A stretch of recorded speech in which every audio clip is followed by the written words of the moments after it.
रोजाना 2 से 3 बार भोजन करते हैं। दोस्तों, आपने कभी सोचा है कि हम भोजन क्यों करते हैं? इसकी क्या आवश्यकता है?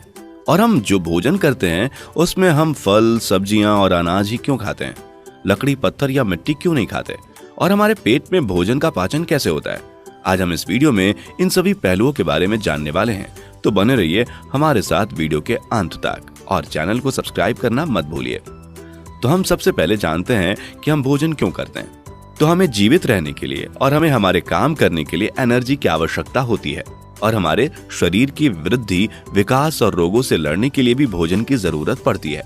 तो हमारी बॉडी को जीवित रहने के लिए और सभी तरह के काम करने के लिए कार्बोहाइड्रेट, वसा, प्रोटीन, विटामिन, मिनरल्स और जल की आवश्यकता होती है। इसलिए हम उन्हीं चीजों को खाते हैं जिनमें ये सब घटक होते हैं, और यह सब घटक हमें लकड़ी, पत्थर और मिट्टी खाने में नहीं मिल पाते।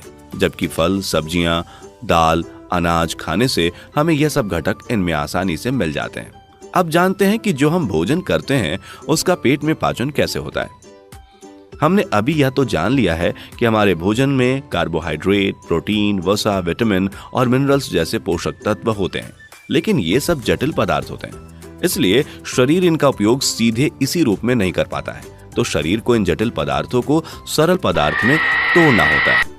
इस तोड़ने वाली प्रक्रिया को ही पाचन यानी कि डाइजेशन कहते हैं। डाइजेस्टिव सिस्टम का महत्व यहीं से शुरू होता है। शरीर में पाचन करने वाले इस सिस्टम को पाचन तंत्र कहा जाता है। मनुष्य का डाइजेस्टिव सिस्टम यानी कि पाचन नली और कुछ ग्रंथियों से मिलकर बना होता है। चलिए फिर से हम जानते हैं कि इस आहार नली और ग्रंथिकाओं के साथ हमारे शरीर में कौन कौन से अंग शामिल होते हैं। पाचन नली के अंग, इसमें सबसे पहले मुख और मुख गुहिका होती है, जो ग्रास नली से होते हुए आमाशय, फिर छोटी आंत और फिर बड़ी आंत, और आंत में मलाशय और मल द्वार होता है। दोस्तों, जब हम भोजन करते हैं तो हमारा भोजन मुख गुहिका से प्रवेश करते हुए ग्रास नली से आमाशय, आमाशय से छोटी आंत और फिर बड़ी आंत से गुजरते हुए मलाशय तक पहुंच जाता है। तो आइए अब जानते हैं कि हम जो खाना खाते हैं उससे हमारा डाइजेस्टिव सिस्टम किस प्रकार पचाकर भोजन को अमीनो एसिड, फैटी एसिड और ग्लूकोज में तोड़ देता है।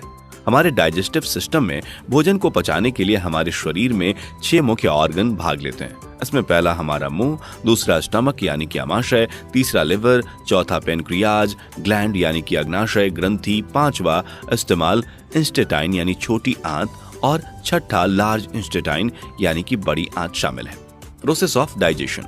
दोस्तों, अब हम शुरुआत से देखते हैं कि जब हम भोजन को मुंह में लेकर चबाने लगते हैं तो यहीं से भोजन को छोटे छोटे टुकड़ों में तोड़ने वाली प्रोसेस की शुरुआत हो जाती है, और इसी समय हमारे गालों में पाई जाने वाली लार ग्रंथियां लार स्रावित करती हैं। यह सलाइवा यानी कि लार कार्बोहाइड्रेट का पाचन तो यहीं से शुरू कर देती है। यहाँ से भोजन फिर लंबी नलीनुमा ग्रासिका से होते हुए आमाशय में आ जाता है।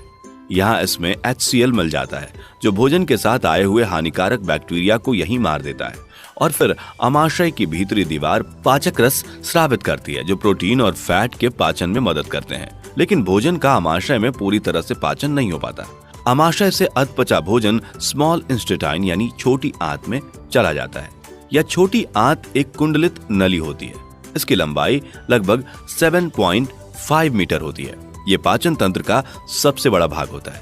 इस स्मॉल इंस्टेटाइन में मौजूद पाचक रस भोजन का विखंडन करने लगते हैं, और यहीं पर लीवर एक रसायन स्रावित करता है जिसे पित्त रस यानी कि बाइल जूस कहते हैं, जो फैट के पाचन में मदद करता है। ये लीवर एक भूरे रंग की और सबसे बड़ी ग्रंथि है, जो पेट यानी कि एब्डोमेन के दाईं ओर होता है।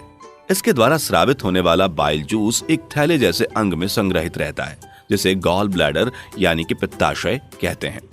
इसके बाद ये जूस स्मॉल इंस्टेटाइन में आ जाता है। यहाँ पर एक और ग्रंथि होती है जो पाचक रस को स्रावित करके पाचन में मदद करती है। इसे पेनक्रियाज यानी कि अग्नाशय कहते हैं। पेनक्रियाज एक बड़ी क्रीम कलर की ग्रंथि होती है जो आमाशय के ठीक नीचे होती है। इसका अग्नाशय रस कार्बोहाइड्रेट और प्रोटीन्स पर क्रिया करता है और उन्हें सरल रूप में परिवर्तित कर देता है। यहाँ पित्त रस और अग्नाशय रस के एंजाइम कार्बोहाइड्रेट को ग्लूकोज में, प्रोटीन को अमीनो एसिड में और फैट को फैटी एसिड में विघटित कर देता है। अब इन पोषक तत्वों को स्मॉल इंस्टेटाइन की भीतरी दीवार द्वारा अवशोषित कर लिया जाता है। स्मॉल इंस्टेटाइन की भीतरी दीवार में उंगली के समान कई संरचनाएं होती हैं, जिसे रसांकुर यानी कि विली कहते हैं। प्रत्येक विली में बहुत सारी पतली पतली रक्त वाहिकाएं होती हैं। विली द्वारा इस पचे हुए भोजन का अवशोषण कर लिया जाता है और भोजन विली की ब्लड वेसल्स से होते हुए हमारे ब्लड में मिल जाता है। पचे हुए भोजन के अवशोषण के बाद भोजन का वह भाग जिसका पाचन नहीं हो पाता है वह लार्ज इंटेस्टाइन यानी कि बड़ी आंत में चला जाता है। लार्ज इंटेस्टाइन इसमें से पानी अवशोषित कर लेता है। पानी के अवशोषण के बाद अपचित भोजन अर्ध ठोस यानी कि सेमी सॉलिड हो जाता है। बड़ी आंत से यह रेक्टम यानी कि मलाशय में जमा हो जाता है। इस अपचित भोजन को मल या स्टूल कहते हैं। समय समय पर हम इसे एनस यानी कि गुद्दा द्वार द्वारा बाहर निकाल देते हैं। भोजन के पचने के इस प्रोसेस को हम जितना इजी समझते हैं वास्तव में यह उतनी इजी नहीं होती। इसके लिए भोजन को एक 10 मीटर लंबी नली से गुजरना पड़ता है जिसमें तकरीबन 6 से 8 घंटे का वक्त लगता है और इस प्रकार भोजन के पचने की प्रक्रिया पूरी होती है।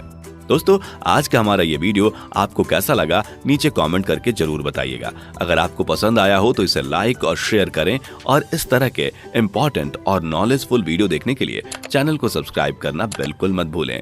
Thanks for watching.